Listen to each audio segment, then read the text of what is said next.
Hey everyone, welcome back. Before we get started, I just wanted to say, remember, if you ever want to share your story, you can send it at southerncannibal.com. Without any more further interruptions, let's go ahead and get started. And remember to always stay hungry.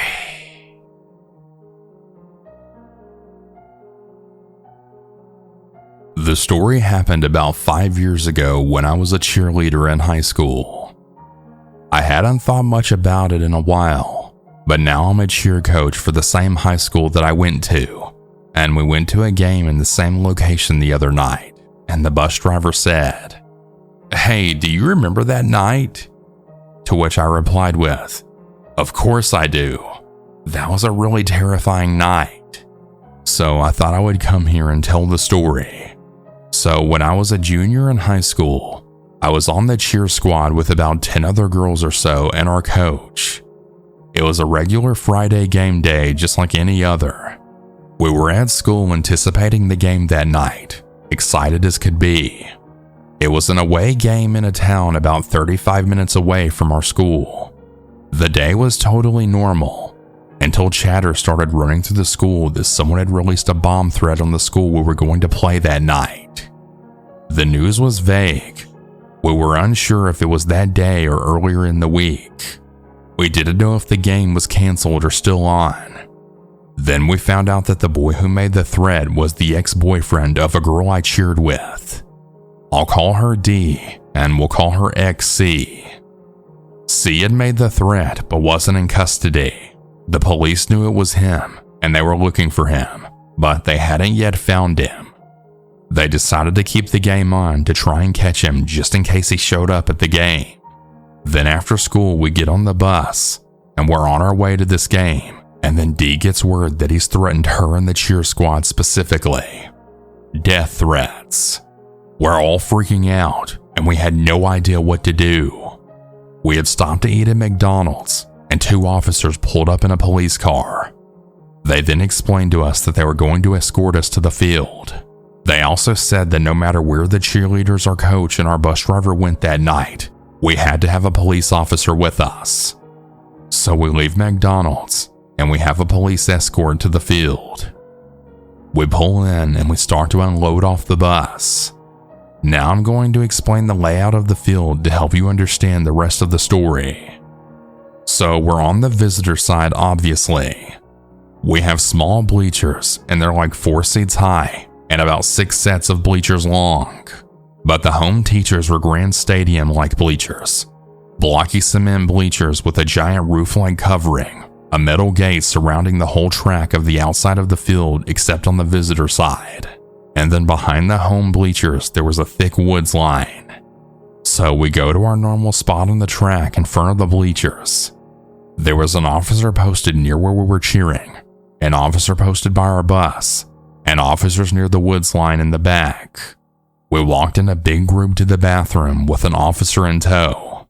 We huddled D in the middle of our little circle, so we pretty much cheered just like normal that night, acting as though everything was okay. During the end of halftime to like the beginning of the third quarter, I believe, there was commotion on the other side of the field. We hadn't seen or heard anything directly, but the news just kind of traveled around, you know? Someone that my mom knew was sitting in the home bleachers let her know that C had managed to make it onto the property and had actually been arrested. C and a group of other boys had somehow snuck into the property through the woods line, and they had various weapons such as brass knuckles, knives, and guns. I'm not sure why, but C had went to the home side bleachers, and someone alerted an officer, and he was arrested along with the friends he had brought. They were then hauled off in a police car. It was an immediate sense of relief for all of us. The lady that messaged my mom actually took a picture of him being arrested. It was a really scary picture to see. He went to jail, but I'm not really sure how long he served. It wasn't nearly long enough. I think it was a year, but it's possibly even less. He's been out now for a long time. That night will never stop being terrifying. I really hope he knows what he put people through that night. He's now married with a child, and it still baffles me every day that he can just go on like a normal person after what he did. Thank God no one was hurt that night. I pray all the time that I never see him again.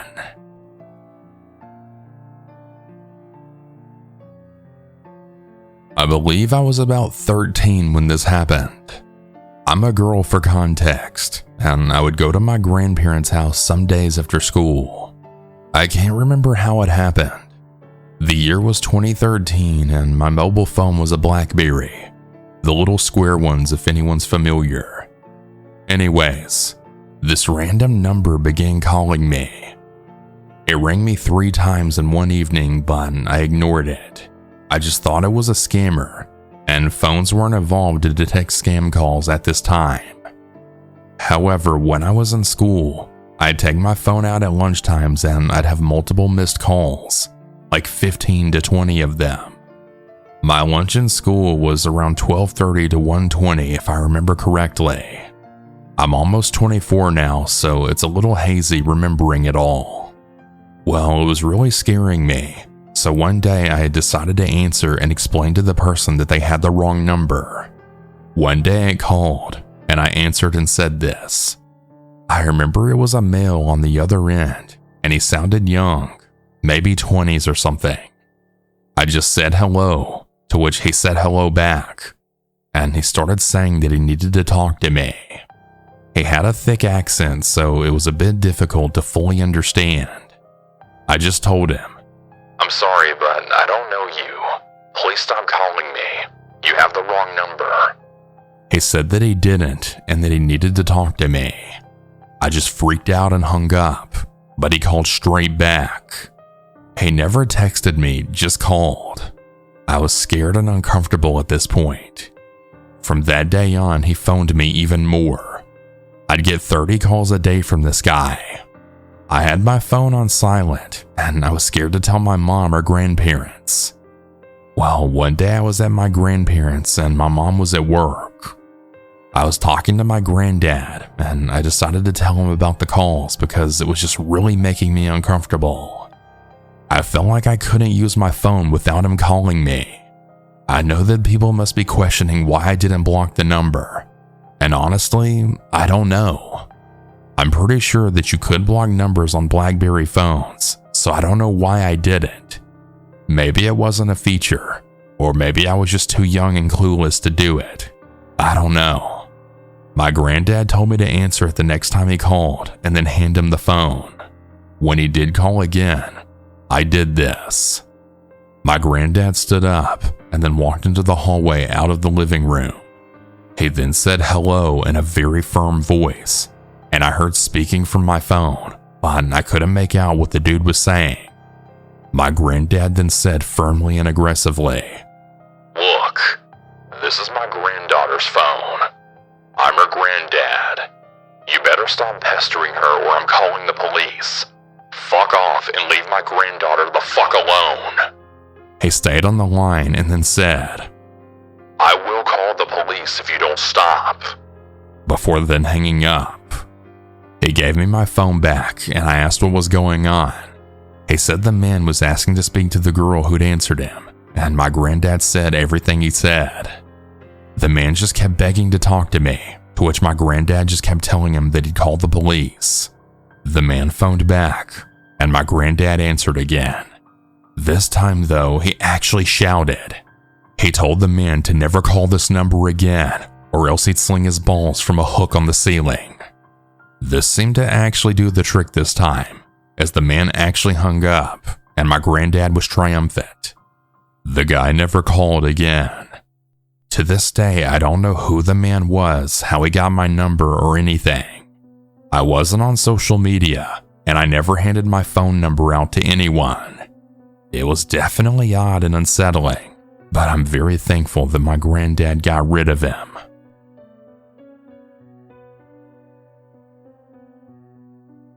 The summer I turned 14, I was sent to stay with my mom. My parents were in the middle of a custody battle, and the few months of summer got awarded to my mom. Her house was in a small Louisiana town on 15 acres, with the only grocery store being 20 minutes out. This was away from my friends, my home, and anything I found fun at 14. My mom isn't a great parent, and staying with her wasn't a ruling I agreed with. But my dad had no choice but to send me out the moment school had ended that May. I packed a bag and reluctantly began my stay. The moment I arrived, my phone, makeup, and any of my items that showed a part of my identity were taken away from me. I was given a room with a mattress on the ground, and I was told I couldn't leave unless I received permission, including the bathroom. Yeah, that was how my summer began and continued for the next 3 months. However, there were some days where my mom was in a good mood and had actually allowed me to go on walks. These walks allowed me to maintain my sanity. I'd take my mom's dog and we'd be walking for hours just to be out of the house. I wasn't allowed them frequently, so I really cherished that time. There was a small neighborhood right near my mom's that I'd make laps in. It was the only street without a dirt or rock road, so it became routine. I'd walk there about once a week if I was allowed. The problems arose about a month into my stay. My mom's house had planter boxes under every window and bushes around the perimeter of the home. She started to notice them being crushed and snack wrappers nearby. Given the house's separation from the road and the area it was in, there were no curtains, including in the bathroom. This happening was odd, but my mom didn't think too much into it. She was never that smart. I didn't care much. I had more to be concerned with, and I continued taking my walks when allowed. So that mid-June, I'd been out on a walk when a man in his mid to late 60s waved over to me. It was a small town, and he was out in his front yard, so it wasn't really odd for him to want to make conversation. I passed his house every time I walked, so I just assumed that maybe he started to recognize me and just wanted to say hi. He was very friendly, asking a lot about my mom's dog, and had eventually asked to take a photo for his mom. I thought that was odd. I mean, this man was old, but I agreed just to try and end the conversation. I remember looking at my hands the entire time, just waiting for him to be done. I wasn't paying attention to where he was pointing his camera, and I really urge any young women listening to be more socially aware than I was. When he said he was done, I looked back up and tried to end the conversation and leave, but he just kept dragging it on and had started to make it more about me. At that point, the red flags were now raised, and I told him that my mom expected me back and I had to go. When I got back, I had told my mom that I talked to someone and had asked if she knew him. I didn't want to bring any weirdness up because my walks were my only freedom and I didn't want them taken away. She had never met him, and I dropped it and went back to my room, upset how soon my walk was over that day. A few days passed and my mom was in a really good mood that Saturday, so I was allowed to stay up at night and watch TV in the sunroom. This was the first time in over a month and a half I was actually allowed to not only stay up, but do something in the house without supervision. For anyone who doesn't know, a sunroom is a fully windowed room, and as a reminder, we had 0 curtains. I was up until 4 a.m. watching TV, having snacks, and I remember it as the best day that I had that whole summer. When I couldn't stay up any longer, I went to my room, changed into my PJs, and then finally crawled into bed. The next morning, my mom woke me up for church yelling about a chair being under my window. The house is on a raised foundation, so to see in, you need to stand on something, and we had a patio set beside the house. I promised her that it wasn't me, and the only reason she believed that it was is because the window doesn't open. We called the cops, and they blamed me, saying I was trying to sneak out. At this time, I knew something was wrong, so I just chose to be honest with my mom about the man I met and how he made me feel. I wasn't allowed to go on any more walks. To understand this next part, you need to know that it's a shotgun house. You can stand at the back door and see the front, and my room was right next to the back. I started to get woken up at night by the back door rattling. It wasn't a light rattle either. It was aggressive and loud. It wasn't the kind of noise you want to make if you're trying to break into a house.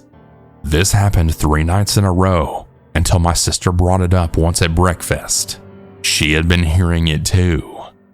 I was really struggling with my mental health at the time, so I didn't know if it was really happening or not, which is why I didn't bring it up. My mom had sent my sister to stay at my grandma's for the next few days, and I stayed in the house with my mom. She put flour on the back patio that night and flour on the doorknob just to see if it caught anything. That next morning, there were footprints everywhere, and the flour was wiped from the doorknob.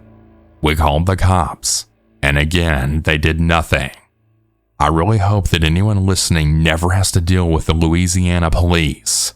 They suck. Luckily, soon after, my dad had received emergency removal for me from the courts, and he got to take me home again. Once he found out I was being kept in a room and not being fed, he received full custody, and my mom was only allowed to see me every other Christmas. And unfortunately, that included the following Christmas. I did visit her house that December, only for the day, which is important for later. The next June, due to unfortunate events with my dad, my mom received emergency custody of me. My mom and I were on better terms this time around, and she mentioned how in February a man pulled into her driveway when she was unloading her groceries and had asked about me. He apparently matched the description of the man that I met the one time the year before, and he was detailing how pretty and kind I was to my mom, asking where I'd been. He even said that my mom's dog went over to his house on Christmas. He lived streets away, and my mom's dog wasn't allowed outside that holiday. And most importantly, that man shouldn't have known where I lived. We firmly believed at that point that the man was responsible for everything that happened the year prior. I was only back at that house for a month before I moved with my mom to Texas, and I've never seen him again. I'm currently 22, but I was really curious about him last year, and I remembered his address, so I had looked it up on Google Maps. He was running a home security sales business out of his house. It has luckily since been shut down.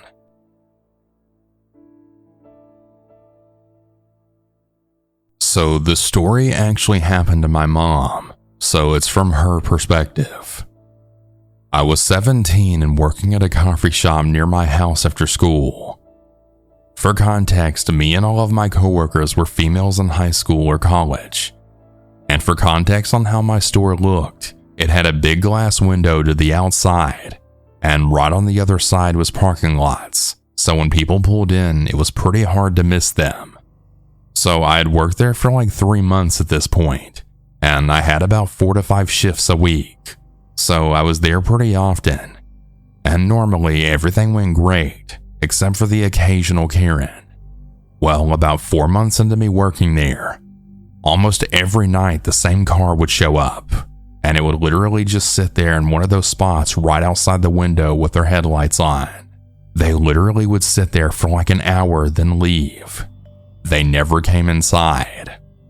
This continued for a while, which was super annoying because of the super bright headlights right on us, but we just assumed it was some inconsiderate dude spending his break there or something, until he came inside. It was a normal night, and we saw his car pull in. We rolled our eyes until we had heard the car door open and shut. We were all super scared until he came in, ordered, and then left. Me and my coworkers felt bad after realizing he was actually a nice, normal middle-aged dude. Or so we thought. For the months that followed, he was back to his old routine of just sitting there with the headlights on and then leaving. It was at this point that my manager was aware, but unfortunately was only ever there in the daytime, until this one night when she was actually there. He showed up again, and my manager decided to call the cops this time.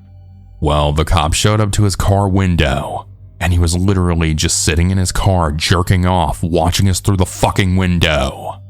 When the cops told us this news, as you can imagine, we all felt very sick to our stomachs. But unfortunately, the story doesn't end there. I wasn't told anything about this guy, but I assumed he was locked up since he stopped showing up after that. But about 3 months after the incident, I was moving provinces, and sadly I had to give away my iguana. I had put up some ads for him and stuff, and someone was quick to answer, so I gave him my address and he came to my house. Well, my father had opened the door and showed him to my room, which is where my iguana cage was. And I kid you not, it was the same guy, now in my fucking bedroom. I was honestly too scared to do anything or even acknowledge that I knew it was him. So I just quickly talked about my iguana, and I told him I'd call him if it worked out. And obviously I didn't give my pet to this creep, but I was so happy to be moving after knowing this creep now had my address. I'm still convinced that he somehow knew it was me and wasn't actually interested in the iguana at all. And I'm now a lot more careful about the personal information that I give out. What a fucking creep that guy was.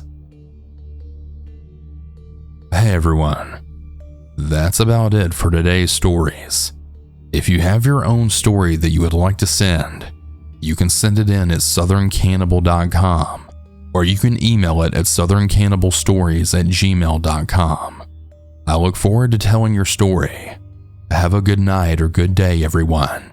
And remember to always stay